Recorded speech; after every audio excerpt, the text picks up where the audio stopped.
Not all of Francis's proteges were ne'er-do-wells like myself.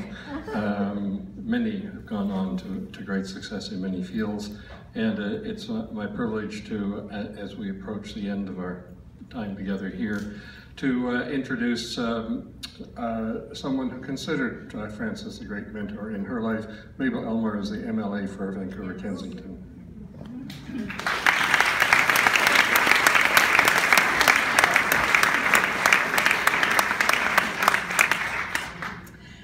Thank you so much, Kevin. And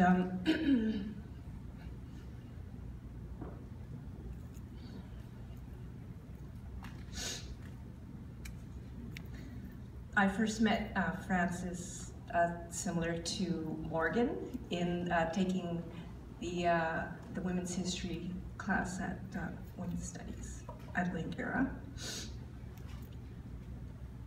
And I was struck by her very generous spirit, and through taking that class at Langara along with Patty Moore and Janice Browning and Dorothy Kidd, it opened my eyes to the world of activism and the pursuit of social justice and the meaning of women's liberation.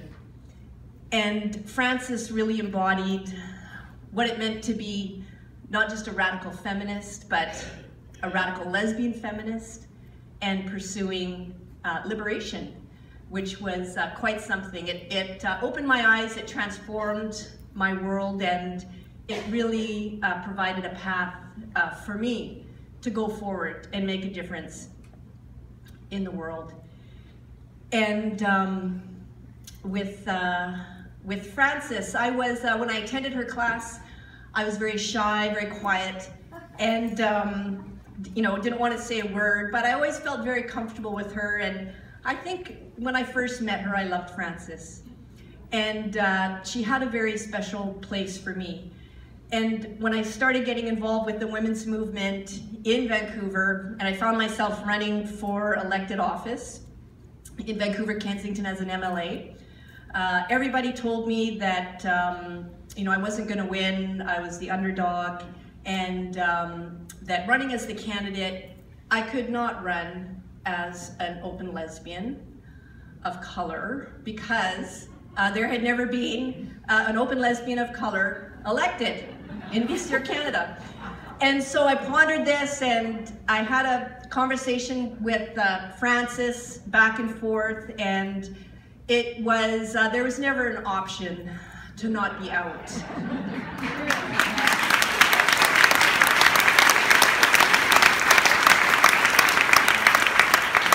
The purpose was not just to be elected and to represent that office.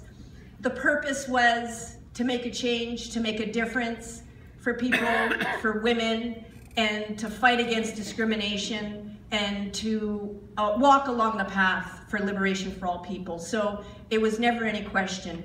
And the media were quite interested that I was elected and got a lot of support from the immigrant community, even in the Catholic Church. But I was elected, and interestingly, I was also lesbian baited in my first election, in my second election, but it never took root.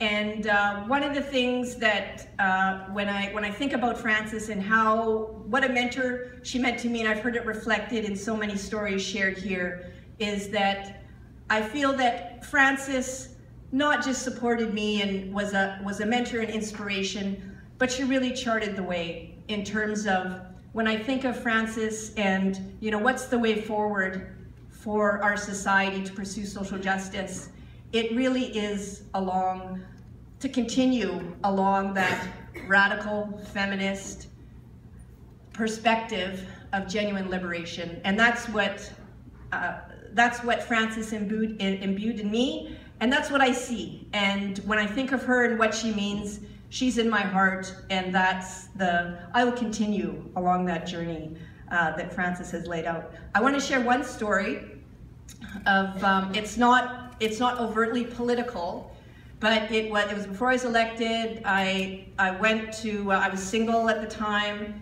So a group of carload of lesbians of color, First Nations lesbians, we decided we're all single. Let's go for a good time on the Sunshine Coast. There happened to be a lesbian dance. And we're all single, so we're like, yeah, that's where we're gonna go for a good time. So we went to Roberts Creek, Margaret was there, and it was the whole room full of white women, but we were all there and ready for a good time, up for it. So I go up to Frances and I say, Frances, you know, I'm single, and can you, maybe introduce to me some single lesbians or point them out, a lot of couples here. And she looks at me just very matter of fact, and she says, Mabel, what does that have to do with anything? If you see someone you like, strike up a conversation, have a dance, and if you're lucky, take her home. And so I was a little bit taken aback, but I thought, wow, that's Frances, and that's some good advice. So we had a great time at the dance, and just reflecting, it's it's such a profound message around that was previously shared about Frances wanting us to know that we are loved. And that moving forward and changing the world and fulfilling our potential around how special each of us are and how we all deserve to be treated and valued in our society, that it's through genuine liberation. And I'll be holding that in my heart, and Frances will be continuing to light that way. So thank you very much. I love you, Frances. We all do. She was such a blessing in my life, and with love to Marguerite and all of you friends. And may we continue on our paths for social justice and liberation, my friends.